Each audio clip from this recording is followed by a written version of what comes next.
Chapter 1. The Vanishing Groom. The morning air was crisp as Hercule Poirot settled into his chair, a cup of hot chocolate steaming beside him. Across from him, Captain Hastings perused the newspaper, occasionally muttering at the latest cricket scores.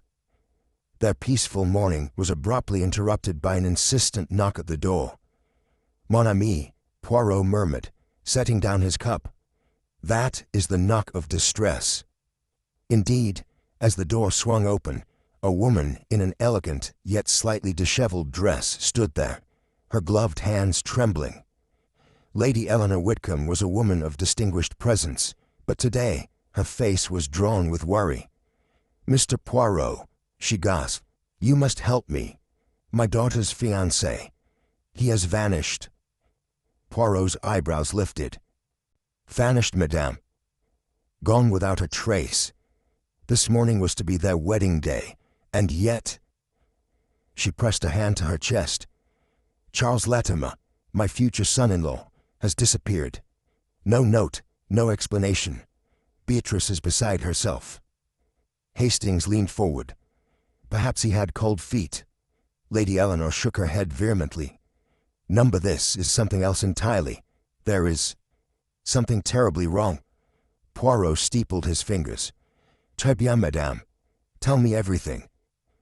Seated in Poirot's study, Lady Eleanor recounted the events of the past 24 hours with precision. "The wedding was set for 11 this morning," she said. "But when Beatrice went to see Charles at his hotel, he was gone." Poirot nodded. "And his belongings?" "Still there.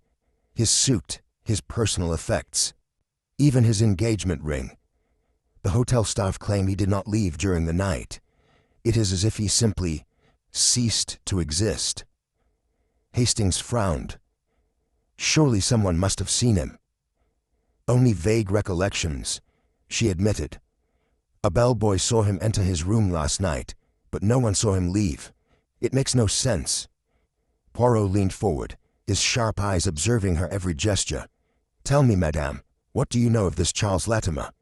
He is, or was, a businessman. He met Beatrice through Roger Sinclair, his best man." "Ah," Poirot murmured. "And what of his family? His past?" Lady Eleanor hesitated. "That is the strangest part. He spoke little of his history. No family ever came forward, and now we can find no official records of him at all."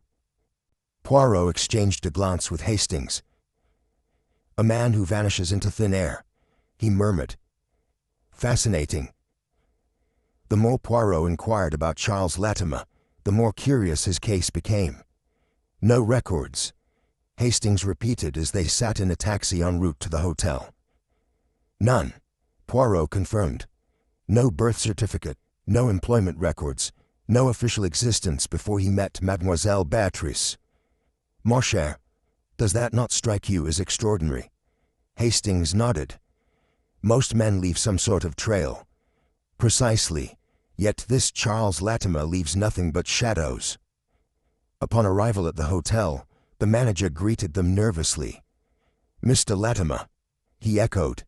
"Yes, he was staying here. Room 406, but—" He hesitated, lowering his voice. "None of my staff recall him clearly.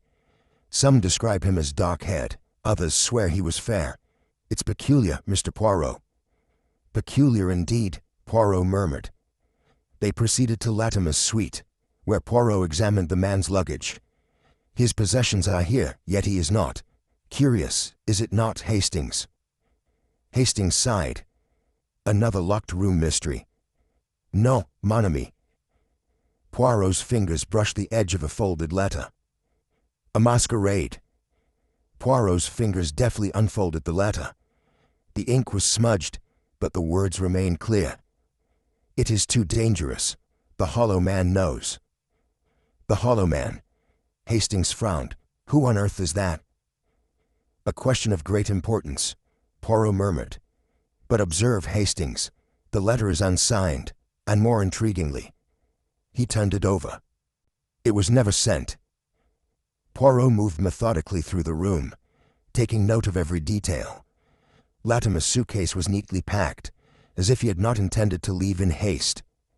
His engagement ring sat atop the bedside table, glinting under the light. And yet, Poirot mused, why leave behind a ring meant for his bride? Hastings crossed his arms. Cold feet, after all. Poirot shook his head. No. A man may flee an unwanted marriage, but he does not erase his own existence unless there is a darker reason. A knock at the door interrupted them. The hotel maid entered hesitantly. I just remembered something, she whispered. Last night I saw him speaking to a woman. She was wearing a dark veil. Poirot's eyes gleamed. A veiled woman. And what did she say? The maid hesitated. I only heard one word, sir. She called him Jean. Poirot nodded, his mind racing. Now we begin to see. Returning to the Whitcomb estate, Poirot requested to see Latimer's personal effects. Lady Eleanor led them to Beatrice's sitting room, where the bride-to-be sat pale and silent.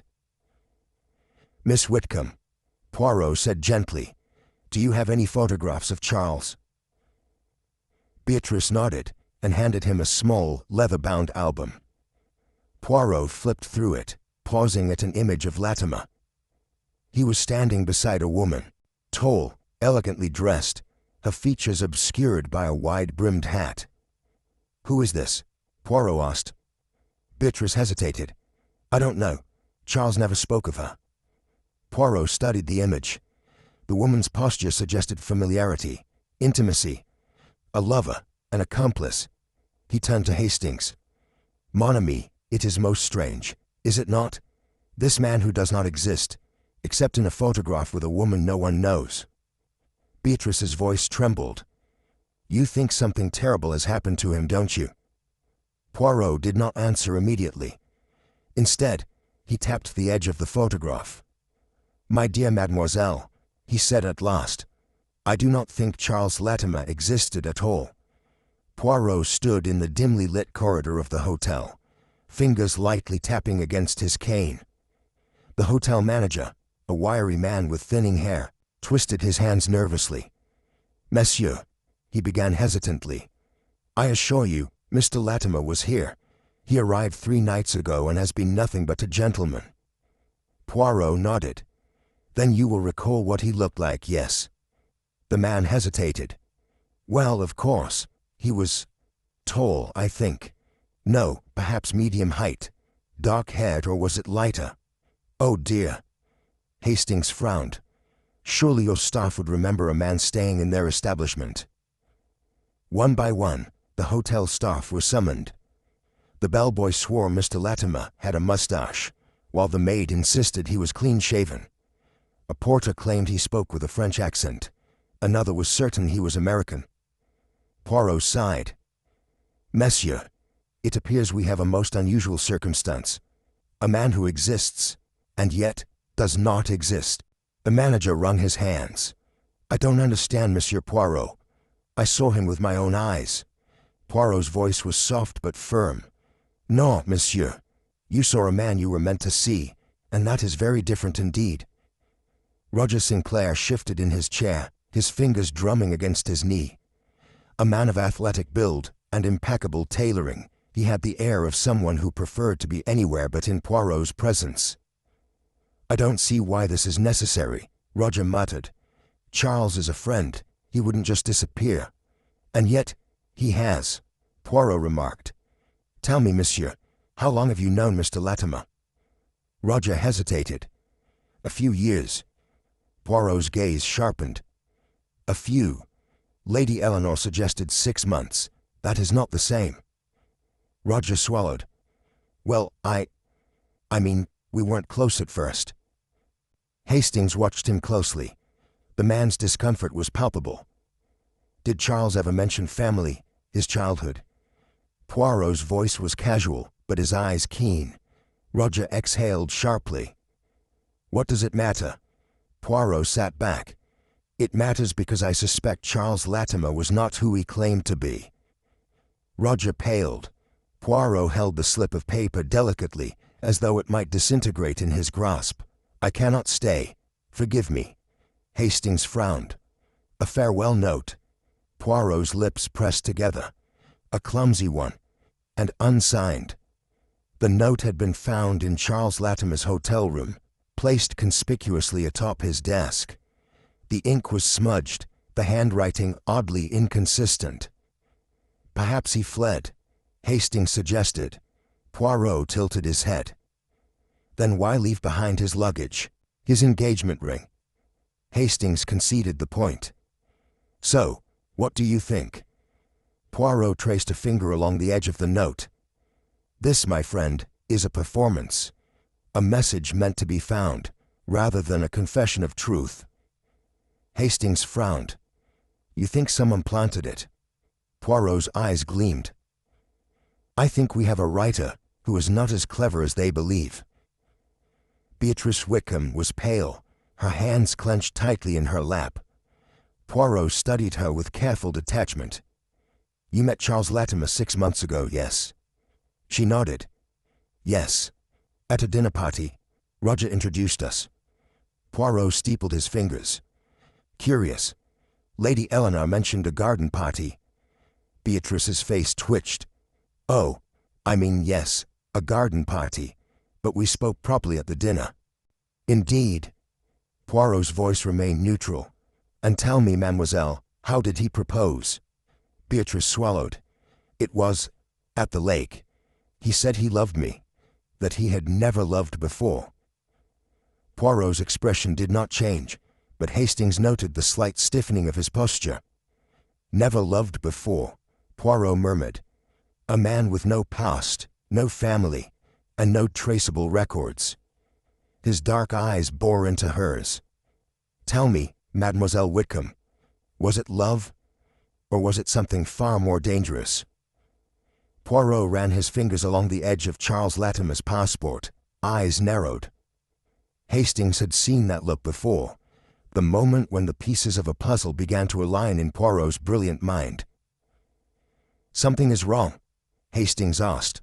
Poirot nodded. Observe, mon ami. The ink of the passport stamp is fresh, too fresh. Hastings leaned in. You mean? I mean that this passport was printed recently, and yet it claims to be years old. Poirot exhaled. A forgery. Hastings blinked. Then Charles was never Charles Latimer at all. Poirot placed the passport down carefully. This is not the first time he has vanished, Hastings, but it shall be the last. Chapter 2. The Man Without a Past. Beatrice Wickham sat stiffly, hands clasped in her lap, her usually radiant features dulled by unease. Poirot observed her keenly, his gaze never wavering as he leaned forward. You met Monsieur Latimer through Roger Sinclair, did you not? Beatrice nodded. Yes, at a charity gala 6 months ago. Roger introduced us. Poirot tilted his head. Lady Eleanor mentioned a garden party. Beatrice's lips parted slightly before she gave a tight smile. Oh, well, yes, I suppose it was at the garden party that we were formally introduced, but we truly connected at the gala. Indeed. Poirot's fingers tapped rhythmically against his knee. And what of Monsieur Latimer's past? Did he speak of his family? He said he had no family, that he was an only child and his parents had passed. A tragic fate, Poirot murmured. And his profession? A businessman. In what industry? She hesitated. He never said exactly. Poirot and Hastings exchanged a glance. You see, mademoiselle, Poirot said lightly, it is curious to me that a man about to marry into a distinguished family should remain a mystery. Beatrice's hands trembled. Are you saying Charles was lying? Poirot's gaze darkened. I am saying, mademoiselle, that perhaps Charles Latimer never existed at all. Roger Sinclair sat opposite Poirot, legs crossed, arms folded. His manner was confident, too confident. Tell me, monsieur, Poirot began. How long had you known Charles Latimer? Roger shrugged. A few years. A few. Poirot raised a brow. Lady Eleanor was under the impression it was 6 months. Roger's lips thinned. Perhaps I misspoke. I met Charles in passing some years ago, but we became friends more recently. And in all those years, did he ever speak of his family? Roger hesitated. Not really. He was a private man. Private indeed, Poirot mused. No one can seem to recall his past, not even you, his best man. Roger shifted in his seat. Look, I don't see what this has to do with anything. People elope all the time. Maybe Charles got cold feet. Poirot sighed. Ah, monsieur. But a man who simply elopes does not erase all traces of his existence, does he? Roger's fingers drummed against his knee. Poirot leaned in slightly. Tell me, did you ever actually see a document, a letter, a photograph, anything, that confirmed Charles Latimer was who he claimed to be? Roger's throat bobbed as he swallowed. Well, Poirot steepled his fingers. No, monsieur, I suspect you did not. Poirot and Hastings arrived at Barclay & Sons, the investment firm where Charles Latimer supposedly worked. A well-dressed receptionist greeted them with polite efficiency. Mr. Latimer, she repeated. I'm afraid no one by that name has ever been employed here. Hastings frowned. That can't be right. Poirot tapped his cane against the polished floor. Would you be so kind as to check your records once more, mademoiselle? She nodded and disappeared into the office. A few minutes later, a balding manager emerged, his expression curious. Gentlemen, I checked our employment logs myself. We have never had a Charles Latimer on our staff. Hastings glanced at Poirot. Could he have used a different name? Poirot's expression remained unreadable. Perhaps. But tell me, monsieur, do you recognize this man? He handed the manager a photograph of Charles, taken at the engagement party. The man studied it, then shook his head. I've never seen him before. Poirot retrieved the photograph, his fingers brushing the edges thoughtfully. Interesting, he murmured. Monsieur Latimer's presence is everywhere, and yet, he is nowhere. He turned to Hastings, his voice firm. We are not searching for a missing man, mon ami. We are searching for a phantom. The wedding planner, Miss Rosalind Hayes, was a woman of precision. Everything about her was neat, her posture, her diction, even the sharp angles of her hat. But when Poirot mentioned Charles Latimer, a shadow crossed her features. I must say, she admitted, I found Mr. Latimer to be peculiar. In what way, mademoiselle? Poirot asked. She pursed her lips. He was unusually averse to being photographed. The engagement photographer was scheduled for 3 sessions. He missed 2 and left early on the 3rd. Always an excuse. A headache, an urgent business call, a misplaced cufflink. Did he appear in any images at all? Poirot inquired. A few, but always in the background, or with his face turned away. Poirot and Hastings exchanged a glance. He made a request that I found odd. Rosalind continued. He specifically asked that no portraits be taken during the wedding ceremony itself. How curious, Poirot murmured. A man about to be bound in matrimony, and yet he does not wish to be captured in permanence. Miss Hayes nodded. It was as if he didn't want to leave any trace of himself behind. Poirot's gaze sharpened. Precisely, mademoiselle, and that is what troubles me most. Back at Charles's abandoned hotel room, Poirot examined the belongings left behind. Among them, tucked inside a suitcase, was a telegram, torn at the edges, as if hastily discarded. Poirot carefully unfolded it, his eyes scanning the words. The masquerade ends tonight. Hastings peered over his shoulder. What do you suppose that means? Poirot's expression remained impassive, but Hastings recognized the gleam in his eyes, the unmistakable flicker of revelation. A masquerade, Poirot murmured. A deception, a role played until it could be played no longer. He tapped the telegram lightly. This was not a farewell. This was a warning. Hastings frowned. You think someone knew Latimer, whoever he really is, was about to be exposed? Poirot nodded. And so, he vanished before the mask could be removed. Hastings exhaled. Then he isn't missing. He's hiding. Poirot placed the telegram down gently. No, mon ami. He is not merely hiding. He paused, his voice dropping to a whisper. He is running for his life. Poirot sat at the small desk in Charles Latimer's abandoned hotel room, his fingers delicately sifting through the few remaining belongings. Amid the neatly folded shirts and well-polished shoes, something caught his eye. A small scrap of newspaper, its edges singed as though it had been hurriedly burned. With great care, Poirot unfolded the fragment. The ink faded but still legible in places. L'escroc insaisissable frappe encore. Hastings peered over his shoulder. What does it say? Poirot's eyes remained fixed on the words. It refers to an elusive swindler striking again. But alas, the rest is lost to the flames. Hastings frowned. You think Charles? Poirot exhaled. Non, mon ami. I think that Charles Latimer was a name carefully chosen, and that the man who used it was willing to destroy the past that betrayed him. He tapped the charred edges. But tell me, Hastings, why burn only part of it? Hastings hesitated. Perhaps he was interrupted. Poirot nodded. Or perhaps, mon cher, he kept the rest. His expression darkened. And that would mean he was not planning to disappear. He was planning to run. The hotel maid stood nervously before Poirot, twisting the edge of her apron. I wasn't sure if I should say anything, she admitted. Poirot inclined his head. Mademoiselle, it is often the things we hesitate to say that matter the most. The girl swallowed. It was late, nearly midnight.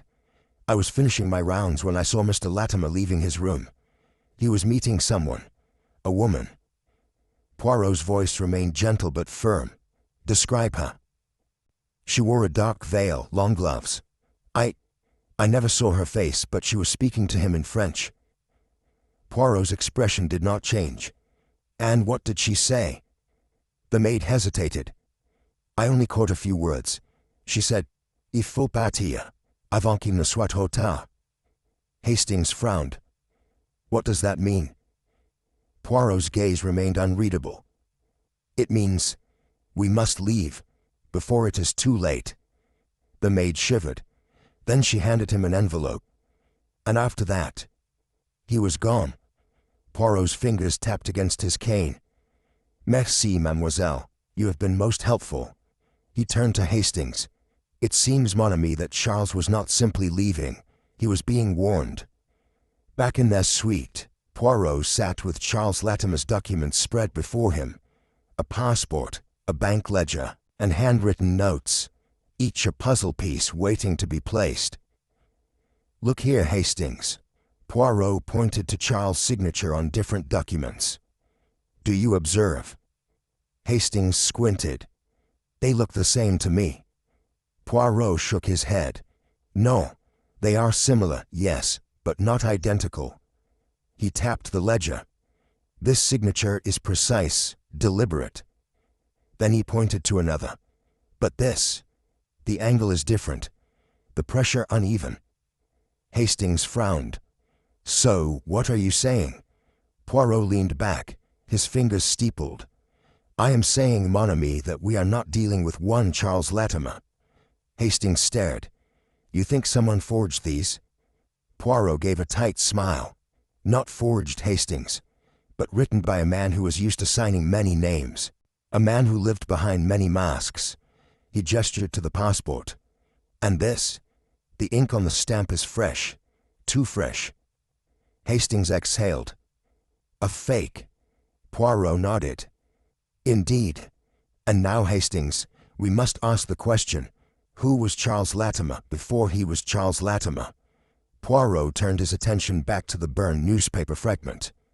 The language is French, the mention of an elusive swindler, and now a woman speaking in French, urging Charles to flee. Hastings rubbed his chin. You think he's tied to a crime in France? Poirot nodded. Not just tied, mon ami. I believe he was the very man they were hunting. Hastings inhaled sharply. Then this wasn't a simple case of cold feet. Poirot's voice was quiet. No, Hastings. This was the unraveling of a carefully woven deception. He set the newspaper down. And we are about to pull the final thread. Poirot picked up the telegram found in Charles's belongings. The masquerade ends tonight. He exhaled softly. A masquerade, Hastings. A deception, an illusion. Hastings shifted uneasily. So, what now? Poirot's eyes gleamed. Now, mon ami, we must find out who played which role. He rose, adjusting his cuffs. For when a masquerade ends, the masks must come off. Chapter 3. The Woman in the Dark Veil. Poirot sat in deep thought, his fingertips pressed together. A woman in a dark veil, Hastings, he murmured. A woman who meets our Monsieur Latimer on the eve of his disappearance, speaks to him in hushed tones, and then vanishes herself. Hastings leaned forward. And you think she's the key to all this? Poirot's gaze sharpened. But of course, a man does not vanish unless he has reason to fear something, or someone. With careful inquiries, Poirot traced the woman's presence to a private residence on Park Lane. The name attached to the lease, Madame Geneviève Moreau. Hastings frowned. Sounds French. Poirot smiled faintly. Ah, mon ami, you deduce with the speed of a tortoise, but you deduce nonetheless. They arrived at the townhouse, where a butler received them with thinly veiled reluctance. Madame Moreau is not receiving visitors, he said stiffly. Poirot's mustache twitched. Ah, but you see, she will receive Hercule Poirot. The butler hesitated. And if she does not? Then I shall simply wait, Poirot said, stepping past him. Because, my good fellow, when a woman hides, it is because she has something to hide. A moment later, a quiet voice called from within. Let them in. Madame Geneviève Moreau was a woman of striking presence, even as she remained seated in the dimly lit parlor. Her dark veil remained in place, though through its fine lace, Poirot could see intelligent, wary eyes studying him. You are very persistent, Monsieur Poirot, she said, her accent delicate, yet deliberate. Poirot inclined his head. Madame, persistence is merely patience in motion. She exhaled softly. I suppose you are here about Charles. Ah, so you admit to knowing him. Geneviève hesitated, then nodded. Yes, but I do not know where he is. Then let us begin with what you do know, Poirot said gently. You were seen meeting with him the night before he vanished. You handed him an envelope. You urged him to leave. A flicker of distress crossed her face. I was trying to save him. Hastings leaned forward. From what? Geneviève pressed her gloved hands together. From himself. Poirot's eyes gleamed. Madame, I do believe that is the first truth you have spoken today. She lowered her gaze. He was in danger, Monsieur Poirot, but not in the way you think. Poirot's voice was soft but firm. Then enlighten me, madame. Poirot placed a small photograph on the table between them. It was of Charles Latimer, taken at his engagement party. Geneviève's breath caught. You recognize him, Poirot observed. She did not answer. Madame, there is no shame in the truth, Poirot continued, and yet your silence speaks volumes. Her hands trembled slightly. I cannot speak of him. Cannot? Poirot's brow lifted. Or dare not? Geneviève swallowed. You do not understand. There are people involved. Powerful people. Hastings frowned. You make it sound as if Charles was mixed up in something criminal. Geneviève let out a soft, humorless laugh. Charles Latimer. She met Poirot's gaze. That was never his real name. Poirot nodded slowly. And what was it, madame? Her lips parted, but no words came. Poirot watched her closely. You fear something, or someone. Geneviève exhaled sharply. I fear what happens when the past refuses to stay buried. Poirot folded his hands. Madame, the past does not bury itself, and in my experience, it is never quite as dead as one hopes. Her eyes darted toward the door, as if she expected someone to be listening. You should not be here, Monsieur Poirot. You are meddling in something far greater than you know. Poirot merely smiled. That, madame, is precisely what intrigues me. Hastings paced the room. Poirot, are we really to believe that Charles, whoever he really is, was running from some vast conspiracy? Poirot considered this. Perhaps not vast, but dangerous. Through his contacts, Poirot discovered that Geneviève had arrived in London from Paris just days before the wedding. A curious coincidence. Hastings frowned. She claimed she was trying to save him, but from what? Poirot steepled his fingers. From himself, she said, but also from the past. He tapped his fingers on the desk. A woman does not leave Paris so abruptly unless she has reason. And reason, Hastings, often wears the face of necessity or fear.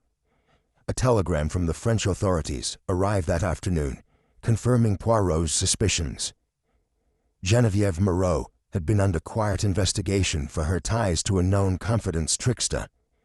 Hastings read the name aloud. Jean-Luc Martell. Poirot's expression remained neutral.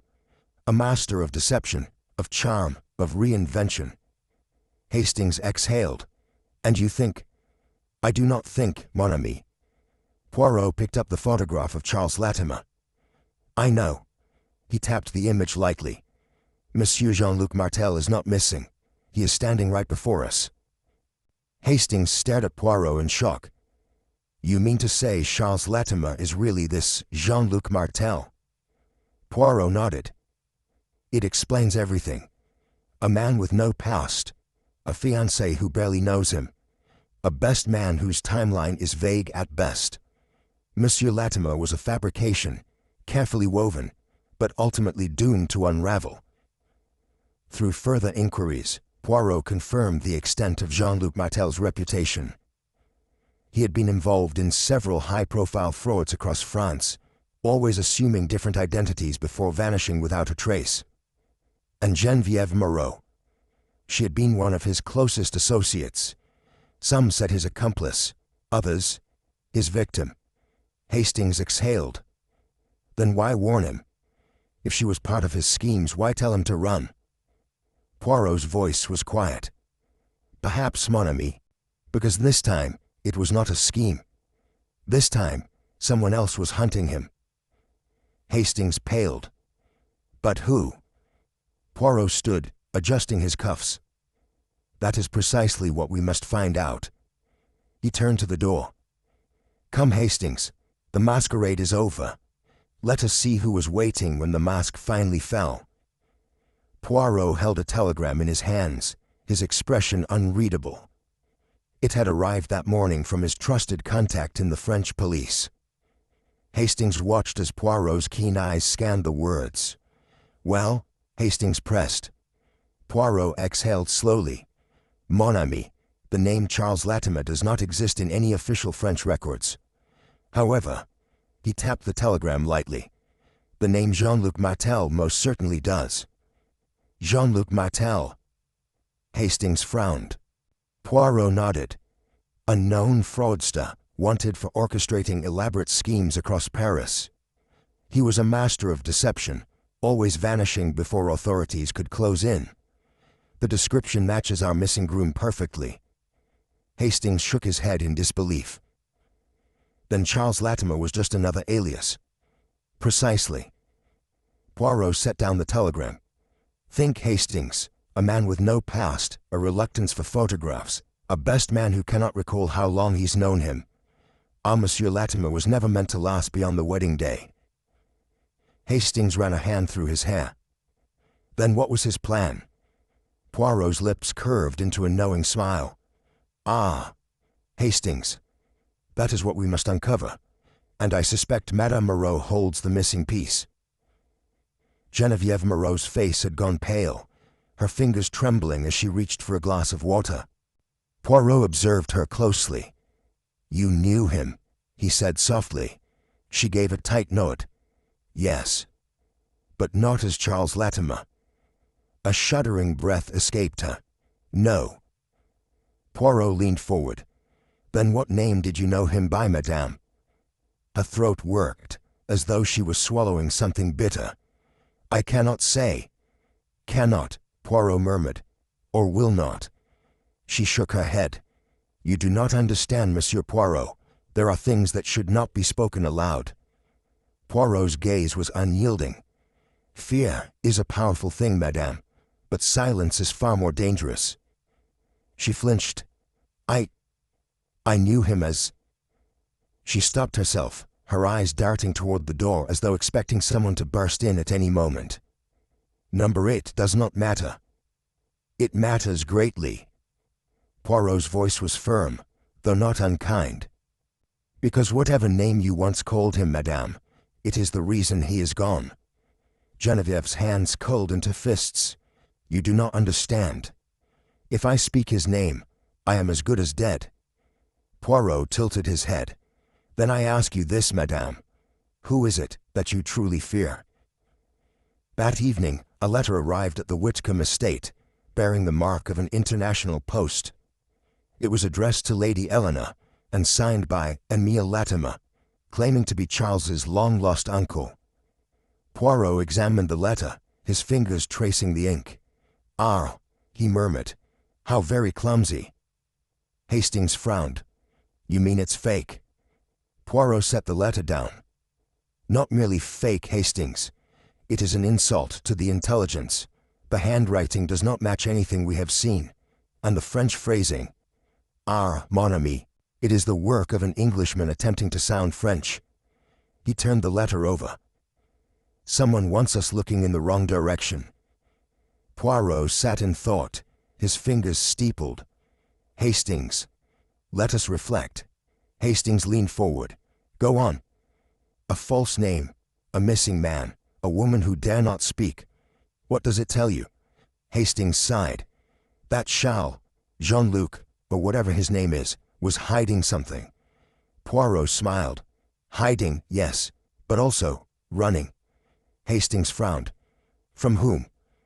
Poirot tapped the arm of his chair. "The better question, Hastings, is who now wishes him found. Madame Moreau is terrified, but not of the law. No, mon ami, she fears something far worse." He rose suddenly. "It is time for the final question." Poirot turned to Geneviève, his expression unreadable. "Madame," he said gently, "you are afraid." "But of whom?" She swallowed hard. "You must stop, Monsieur Poirot." "I cannot." Geneviève's hands trembled. "Then you do not know what you are inviting." Poirot's voice was quiet. "Tell me." She exhaled shakily. "Jean-Luc was not just a comman. He had debts, enemies." Poirot's brow lifted. "And they are here?" Her voice was barely a whisper. "They have always been here." Poirot's gaze darkened. "Then, madame, we must act quickly, before the past catches up with us all."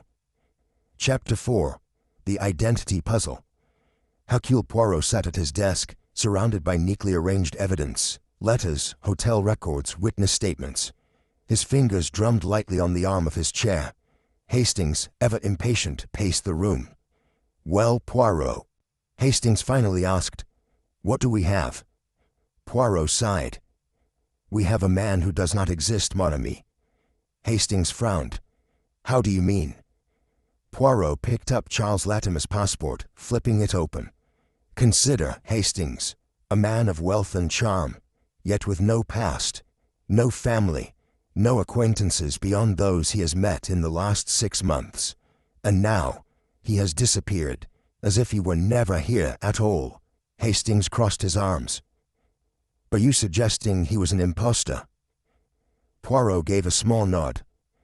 "I suggest, mon cher, that he was never Charles Latimer to begin with." He gestured at the scattered documents. Every clue we have does not tell us who he was, only that he has vanished. That is not the mark of an unfortunate victim. It is the work of a man who planned to disappear. Hastings exhaled. Then what was his goal? Poirot's eyes gleamed. That, my friend, is what we shall now uncover. Poirot leaned forward, his voice measured. Let us consider the possibility that our Monsieur Latimer was a skilled con artist. Hastings furrowed his brow. You think he was after money? Poirot's mustache twitched. My dear Hastings, what else does a fraudster seek? He creates a false identity, gains the trust of those with wealth, and then... Poirot snapped his fingers. He vanishes before his deception is uncovered. Hastings shook his head. But why go through all the trouble of an engagement? Wouldn't there be easier ways to steal money? Poirot smiled. But a marriage into an aristocratic family would secure him legitimacy. He would no longer need to steal. He would inherit. Hastings exhaled. And Beatrice? Do you think he cared for her? Poirot's expression softened slightly. Perhaps in his own way. But for men like him, emotion is but another tool in their deception. He tapped his fingertips together. No, Hastings. If this was his scheme, then something went wrong. Hastings looked up. You mean he disappeared before he could carry out the final act? Poirot's voice was quiet. Exactly, mon ami. The question is, who stopped him? Poirot picked up Charles Latimer's passport once more, his sharp eyes studying the details. Look closely, Hastings. Hastings leaned in. It looks perfectly normal to me. Poirot let out a small sigh. But it is the smallest details, mon ami, that reveal the greatest truths. He ran his finger along the passport stamp. The ink is fresh. Too fresh. The paper, a slight inconsistency in texture. Hastings frowned. You mean? Poirot nodded. It is a forgery. Hastings exhaled. Good Lord. Poirot continued. A man who carries a forged passport is a man with something to hide. But more than that, Hastings, this was not done in haste. It is the work of an expert. He tapped the document against his palm. This tells us two things. First, Charles Latimer, or whoever he truly is, had planned his escape long before his disappearance. Hastings swallowed. And second, Poirot's gaze darkened. That he was no amateur. This was a man who had done this before. Hastings ran a hand through his hair. Then the question isn't just where he went. It's who he was before he arrived. Poirot nodded. Exactement, mon ami. Poirot turned his attention to a final document, a record of Beatrice Whitcomb's dowry. His sharp eyes scanned the figures. Hastings frowned. You think the dowry had something to do with his disappearance? Poirot nodded. Behold, mon ami, the sum promised upon marriage, £50,000. Hastings let out a low whistle. That's a fortune. Poirot smiled. Indeed. And for a man with a false identity, a most tempting prize. Hastings shook his head. So, that was his plan all along. Marry Beatrice, collect the dowry, and vanish. Poirot steepled his fingers. It is a possibility. But Hastings, a con artist, does not simply disappear before securing the prize. Why flee before the wedding? Hastings hesitated. Unless he was afraid. Poirot nodded. Précisément. He was running not from justice, but from something, or someone, far more dangerous. He exhaled. And now, Hastings, we must ask ourselves, who would want to stop a man like Charles Latimer? Hastings frowned. The police. Poirot shook his head. No. If that were the case, he would have been arrested. No, Hastings, whoever stopped him, did not intend for him to be found. A pause. Then Poirot murmured, almost to himself. And that is what troubles me most.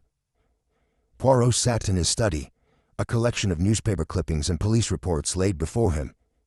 His eyes moved swiftly over the text, his fingers tapping lightly against his chin. Hastings, peering over his shoulder, let out a low whistle. "You mean to tell me these are all cases of disappearing grooms?" Poirot nodded. "Not merely grooms, Hastings. Confidence tricksters, swindlers, men who promised fortune and romance, only to vanish like mist." He pointed to one article. "Jean-Luc Moreau, engaged to a young heiress in Lyon, vanished the night before the wedding." Another. "Jacques Delacroix, married a wealthy widow in Nice, disappeared 2 months later along with her jewelry." Poirot's finger moved to the final clipping. "And here, Charles Latimer. The name changes, but the man remains the same." Hastings exhaled. "So, he's done this before." "Oui, mon ami, many times." Poirot sat back, and he would have done it again, had something not gone wrong. Hastings frowned. "But what did go wrong?" Poirot's voice was quiet. "That is the question, is it not?" His eyes gleamed. "Because for the first time, Monsieur Latimer did not vanish by choice." Poirot placed a neatly written list before Hastings. "Observe, mon ami." Hastings scanned the names. "These are all the women he left behind." Poirot nodded. "Ruined fiancées, some left in disgrace, some in financial ruin, but all deceived." Hastings shook his head. "And no one ever caught him?" Poirot gave a small smile. "Ah, but you see, that is the brilliance of it. He never existed long enough to be caught." He gestured at the list. "A new name, a new background, a new love story. Each time the same tragedy played out, and yet he remained a phantom, slipping away before justice could take hold." Hastings frowned. "But this time was different." "Precisement." Poirot's eyes darkened. Something, or someone, stopped him. Hastings considered this. "Do you think one of these women—" Poirot tapped his fingers together. "Perhaps, or perhaps it was someone who lost more than money, someone who lost their pride."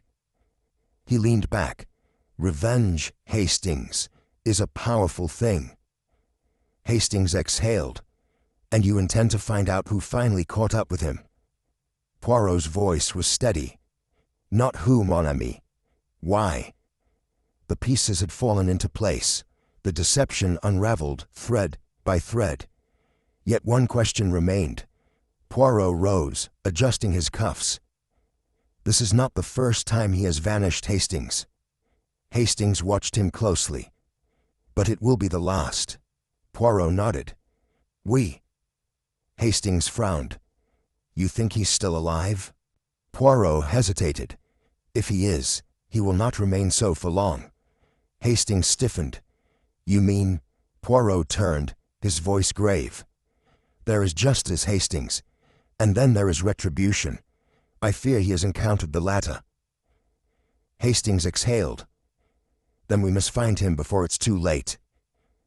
Poirot's lips pressed together. "Exactement."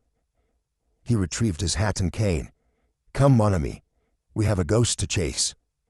Chapter 5. The trap is set.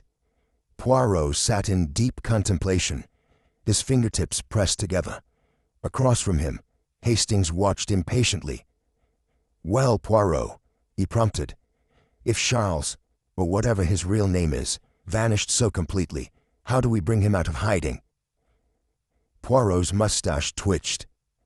"By making him believe that he has already been found." Hastings frowned. "I don't follow."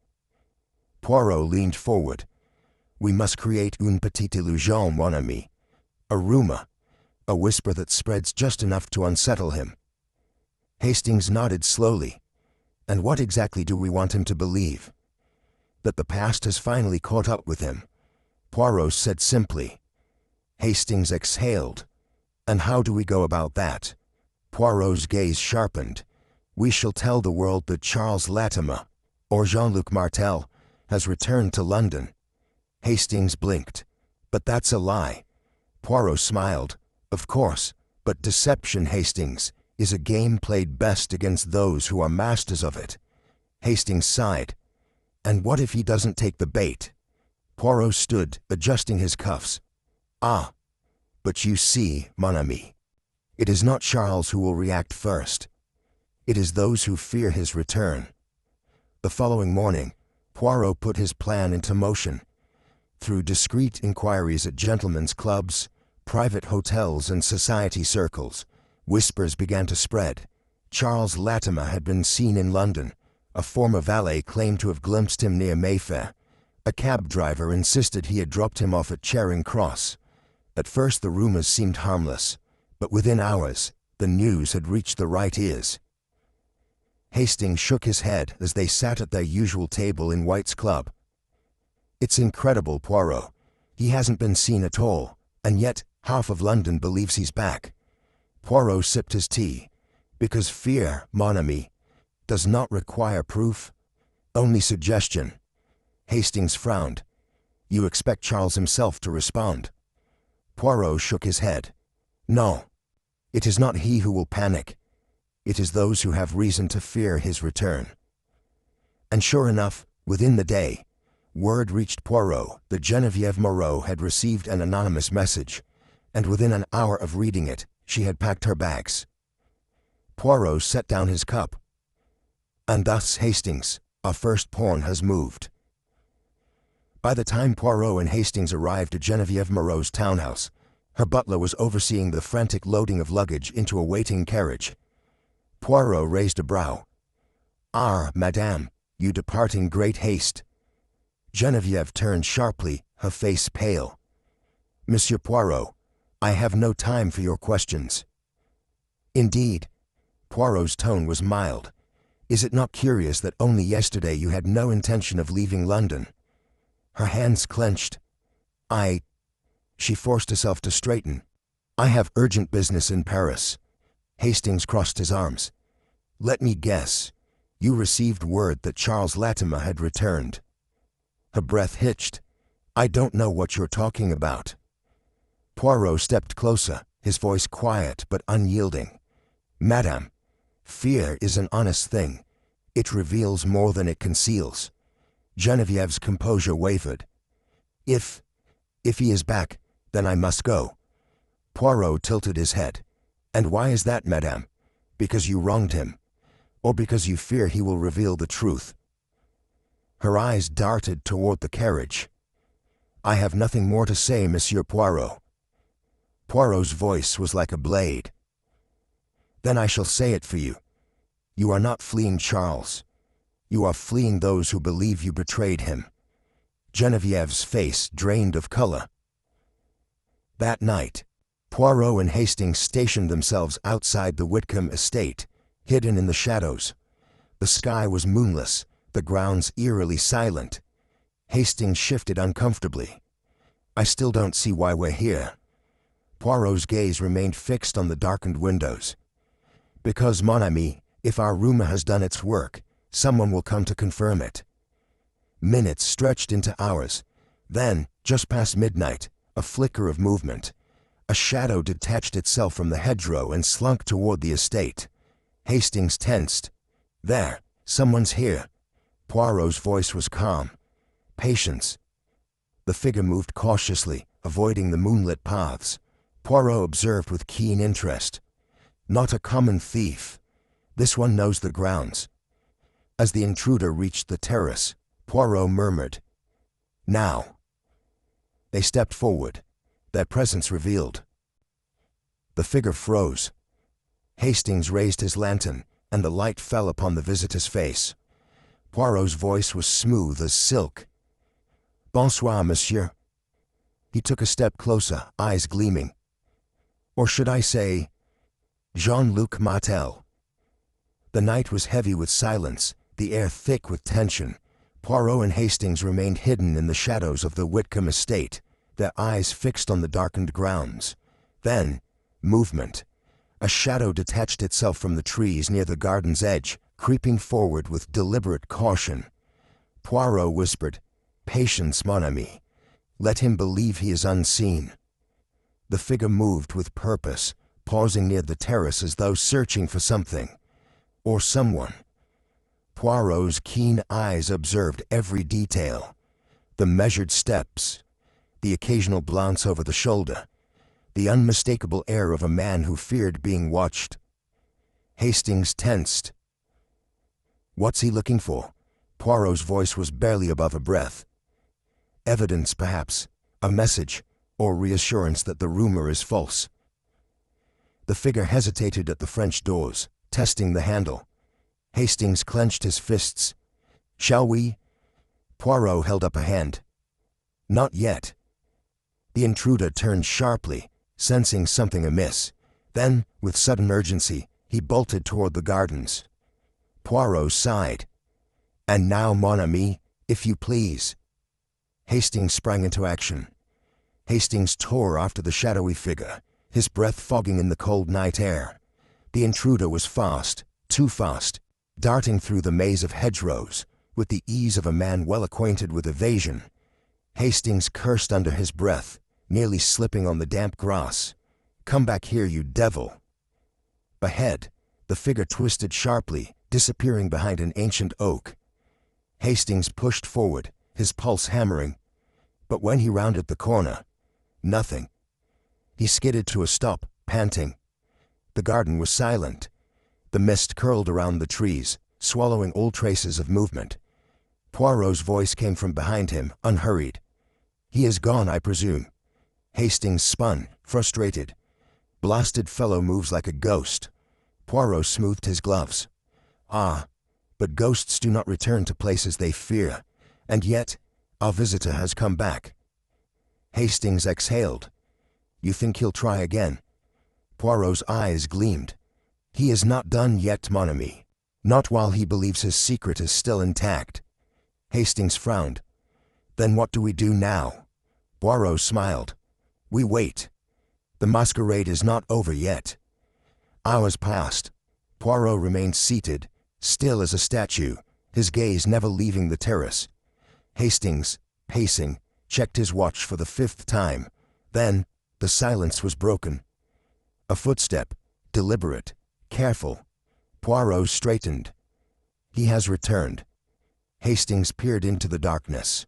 A lone figure emerged from the shadows, no longer skulking, no longer running. Poirot exhaled. "It is always the way, Hastings. When a man believes he has evaded the hunt, he steps boldly into the lion's den." The man's movements were different now, measured, composed. He stepped into the dim light, facing Poirot without hesitation. Hastings stiffened. "So, it was him all along." Poirot rose slowly, his voice smooth as silk. "But of course. Who else?" The figure did not speak. His face remained unreadable. Poirot clasped his hands behind his back. "Tell me, monsieur, when a man dies a dozen deaths, does he ever forget which one was real?" The man tilted his head. "That is an interesting question, Monsieur Poirot." Poirot smiled. "Then let us find the answer together." A pause. Then, "Bonsoir, Monsieur Latimer. Or should I say, Jean-Luc Martell?" The man's lips twitched, his expression carefully neutral. "Jean-Luc Martell. A name from the past, Monsieur Poirot." Poirot inclined his head. "A name indeed. Unlike all names you have worn before. One that you shed the moment it became inconvenient." Martell, Charles Latimer, sighed. "I assume you have proof?" Poirot's moustache twitched. "Ah, but I have something far more damning, mon cher. I have the truth." Martell chuckled softly. "And what truth is that?" Poirot's voice was sharp. "That you are no victim. You did not vanish, you were running. But this time, monsieur, you were not fast enough." A flicker of something, worry, crossed Martell's face. "You presume much." Poirot stepped forward. "You are a man of reinvention, of carefully placed deceptions. A different city, a different lover. Always the same promise of wealth and devotion." His gaze sharpened. "But this time, it was different, was it not?" Martell said nothing. Poirot's voice softened. "Because this time, someone else was hunting you." Martell's fingers curled slightly. Poirot's final words landed like a hammer. "You did not flee to escape justice. You fled because you knew that this time, justice would not be what found you. Silence. Then, at last, Martell's mask slipped, and Poirot knew he had won. Chapter 6. The Grand Reveal. The room was silent as Poirot stood before the assembled group.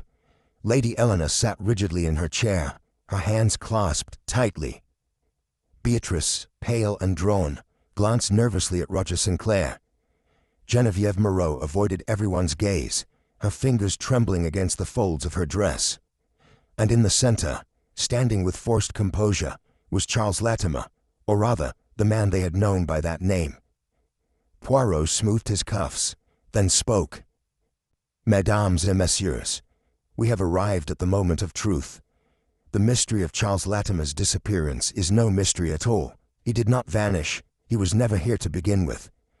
Beatrice gasped. "What do you mean?" Poirot turned to her. "Mademoiselle, the man you were to marry was an illusion, a carefully constructed mask worn by one Jean-Luc Martell, a man of many names, many faces, but no true identity." A murmur spread through the room. Poirot continued, his voice measured. Every detail of his past was fiction. No childhood friends, no family, no history beyond what he allowed you to see. You were engaged to a shadow, Mademoiselle Whitcomb, and that shadow has deceived more than just you. He turned sharply toward Latimer. "Martell." "The game is over, monsieur. The time has come for you to tell us who you really are." For the first time, the man's polished confidence faltered. He inhaled deeply, as if weighing his options.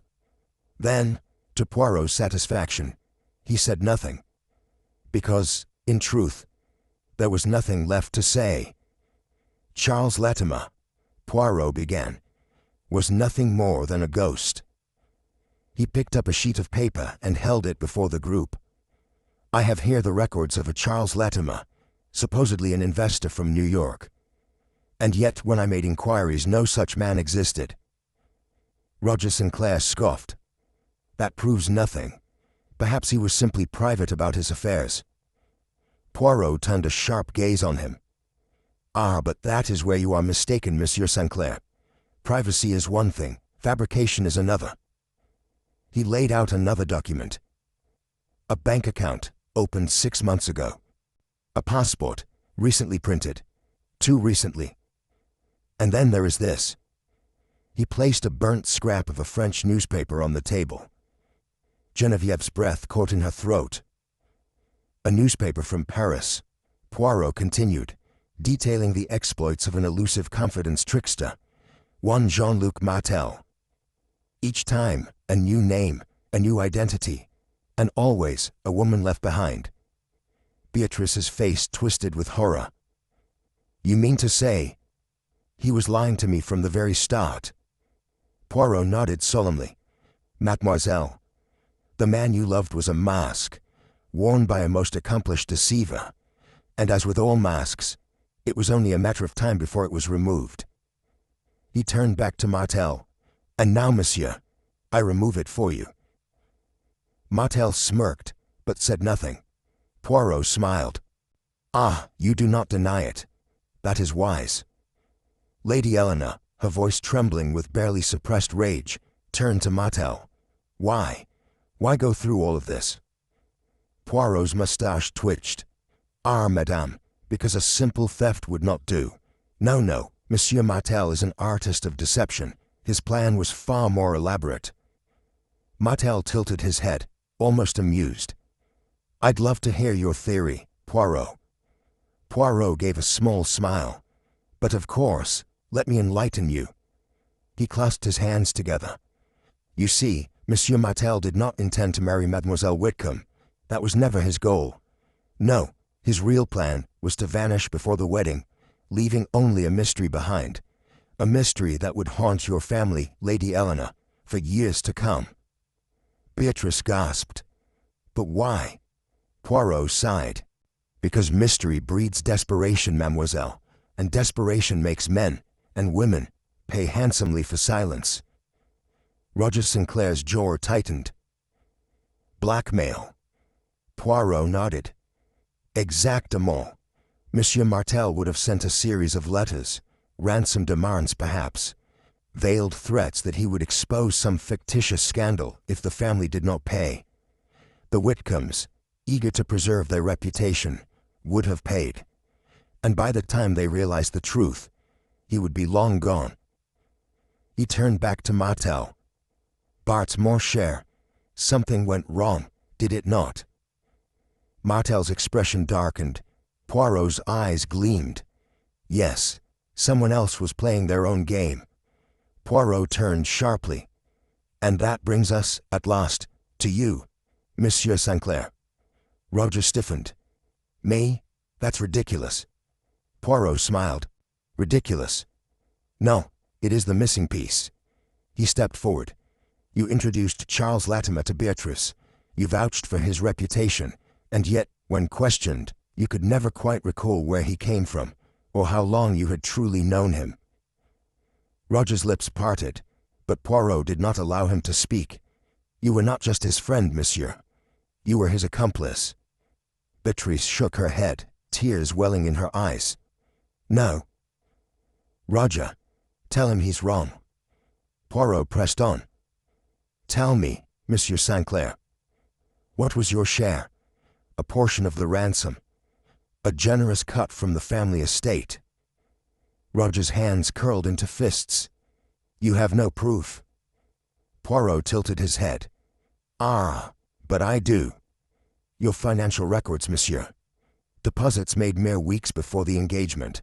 Large sums transferred under a name I suspect will lead us to Martell's other accounts.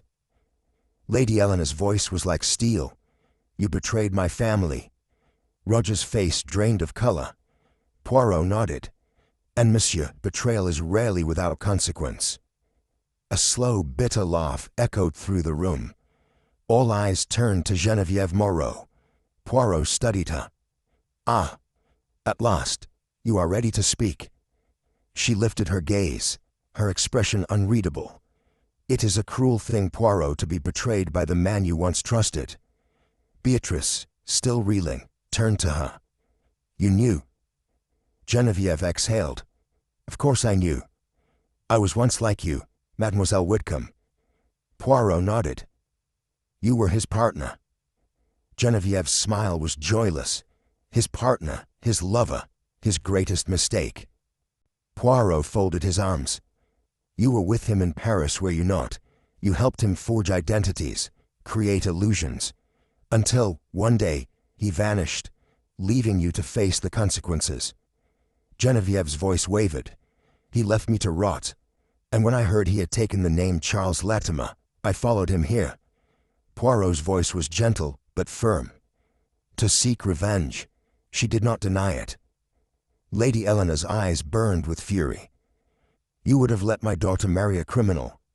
Genevieve's voice was soft. I wanted him to suffer first. Poirot sighed. And so, madame, in seeking your own justice, you nearly let another woman fall victim. Geneviève looked down. I know. Poirot shook his head. But now, madame, justice shall be delivered. Not by you, but by the law. Jean-Luc Martell, silent until now, exhaled.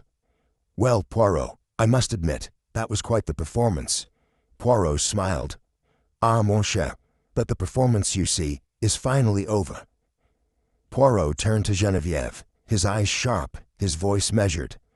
Madame Moreau, you did not come to London merely to watch. You came to finish what had begun long ago.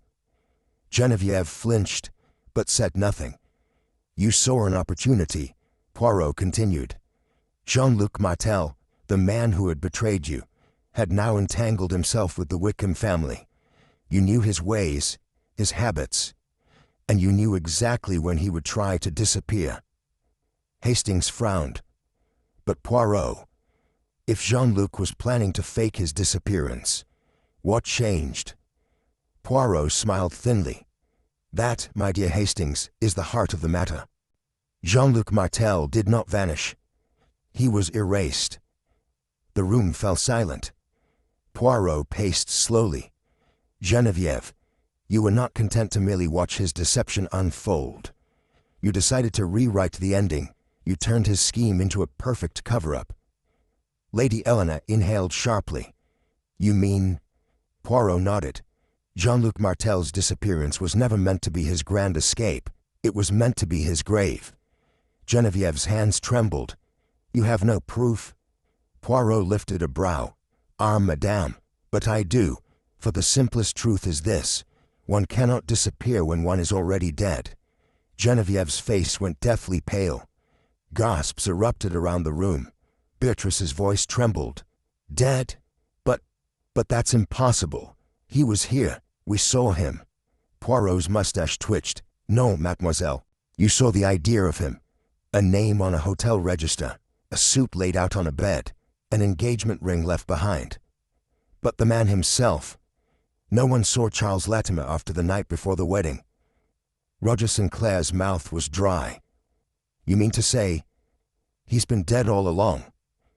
Poirot nodded. Exactement. He turned to Geneviève. You confronted him that night, did you not? You lured him with whispered threats and false promises. You wanted answers, perhaps even a confession. But things did not go as planned. Genevieve's breath was shallow. You don't understand. Oh, but I do, Poirot said gently. Jean-Luc was a man who relied on control, but when faced with someone who knew his tricks, he would have been desperate. Did he beg, madame, or did he fight? Tears welled in her eyes. Poirot tilted his head. Or did you simply realize at last that there was no justice left to seek, only a final act to play? Geneviève exhaled shakily. It wasn't supposed to happen that way. The room held its breath. Poirot's voice was soft but unyielding. You killed him, Geneviève. Perhaps not by design, but by desperation. She covered her mouth with a shaking hand. Poirot continued. A struggle, a moment of panic. Did he lunge at you? Did he call you a fool as he had done so many times before? Did he laugh, thinking you would never go through with it? Her shoulders shuddered. He said I owed him my silence. And instead, Poirot murmured, you gave him your vengeance. Geneviève inhaled sharply, her hands clutching the arms of her chair. I struck him. He fell. And then it was over. Beatrice gasped. You left him there. Genevieve's expression darkened. Number that would have been too easy. Poirot nodded. Indeed, madame, you are no fool. You understood that if his body was found, the world would ask who had silenced him. And so, you did something remarkable. Hastings blinked. What? Poirot turned to him. She turned his greatest deception into her own.